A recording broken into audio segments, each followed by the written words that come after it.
Hello guys, Dan Mira here again and gusto ko lang i-share na congrats to us kasi na-reach natin yung goal natin na 245 pounds. So ang pounds ko ngayon, ang weight ko ngayon is tingnan natin. Ang weight ko ngayon is 245.3 pounds. So ipapakita ko ngayon sa app yung kung saan ako nag-lose, tsaka kung saan ako medyo nag-gain. Okay, papakita ko yan sa app.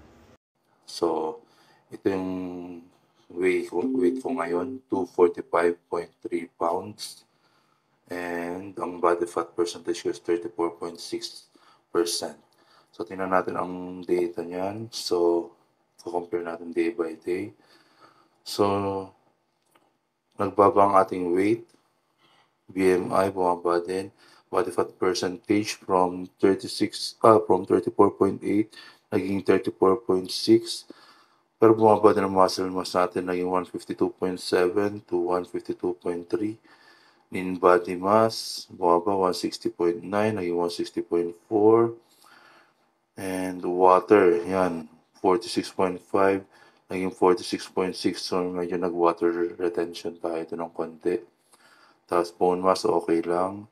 Tapos body fat mass, bumaba ang body fat natin. Skeletal muscle, bumaba din. And protein, tumataas ang ating protein.